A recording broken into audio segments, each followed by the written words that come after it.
Coming on to section 85, act of a person under intoxication caused against his will.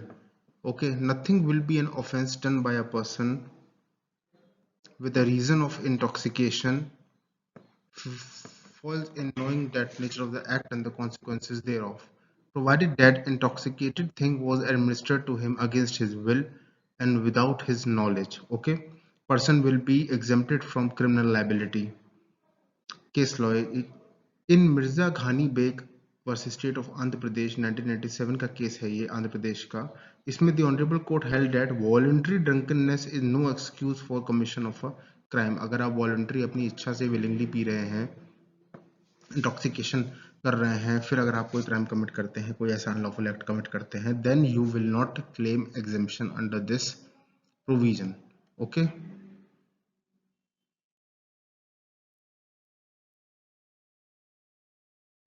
To section 88. Section 88 क्या कहता है आपका? Section 88 कहता है act not intended to cause death done by consent in good faith for person's benefit. इसको मैं आपको simple language में समझा देता हूँ कि कोई भी एक्ट अगर एक पर्सन कर रहा है जो कि गुड फेथ में कर रहा है, यानी बोनाफाइड वे में कर रहा है और कंसेंट के साथ कर रहा है, दूसरे पर्सन की एक्सप्रेस कंसेंट हो या इम्प्लाइड कंसेंट हो, वो बात की बात है, और उस पर्सन दूसरे पर्सन की बेनिफिट के लिए कर रहा है, इस दौरान अगर कोई मिस हैपनिंग या मिस फॉर्चून अगर हो जाता है, then that particular person will not be held liable. कोई क्रिमिनल लायबिलिटी उसके ऊपर नहीं आएगी. वो इस सेक्शन के अंदर exemption from criminal liability claim कर सकता है. ओके, तो इसको थोड़ा सा पढ़ लेते हैं. That nothing will be an offence not intended to cause death of the another person, act done for the benefit of the another person, consent given express or implied by person to suffer that harm or to take that risk, act done in good faith. Okay, now illustration पढ़ लेते. illustration यानी कि example. A surgeon knowing that a particular operation will cause death of Z told Z about the situation and with Z's consent performs the operation for its benefit in good faith and not intending Z's death.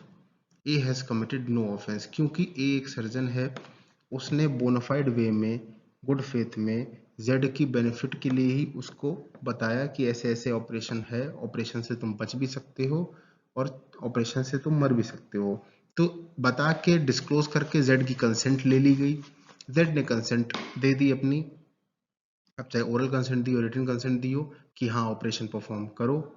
अब जब operation perform हुआ और अगर unfortunately Z की death हो गई, तो ए जो सर्जन है वो लायबल नहीं होगा. क्यों? क्योंकि उसका एक्ट जो था वो बोनाफाइड वे में था, गुड फेथ में था, उस पर्सन की बेनिफिट के लिए था और कंसेंट के साथ था. ओके,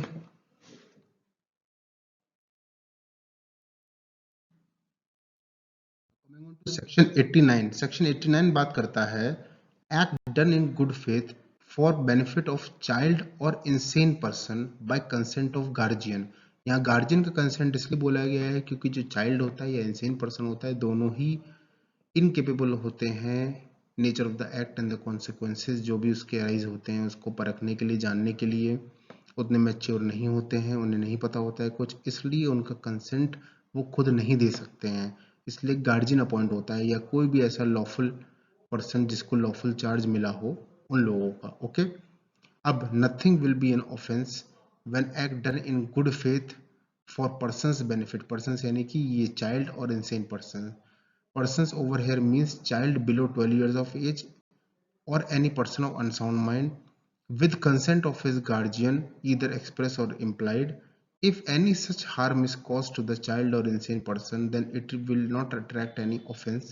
वो इसलिए क्योंकि गुड फेथ में किया जा रहा है, उन्हीं की बेनिफिट के लिए किया जा रहा है और गार्जियन की कंसेंट से किया जा रहा है. तो अगर थोड़ा सा हार्म हो भी रहा है तो जो पर्सन है जो एक्ट परफॉर्म कर रहा है वो लायबल नहीं होगा. No criminal liability will be incurred upon person performing act.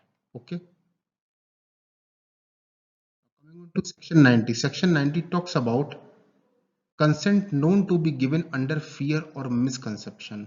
Okay, consent यानी कि आपने फियर में या फिर मिसकंसेप्शन ऑफ फैक्ट में, यानी कि आपको किसी चीज को लेके गलत फहमी थी, कुछ थी, उस बेसिस पे आपने अगर कोई कंसेंट दिया है किसी चीज में, then you will be exempted from any sort of criminal liability.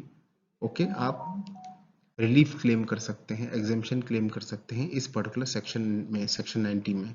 तो consent given under fear of injury और misconception of fact, in such case knowledge is present on part of person, उसे पता है कि वो कंसेंट किस चीज पे दे रहा है, उसे पता है वो किस अवस्था में, किस सर्कमस्टेंसेज में भी दे रहा है। That such consent given under fear and misconception, such act will not be an offence. तो ऐसे केस में अगर वो कोई एक्ट कर रहा है then it will not be considered as an offence.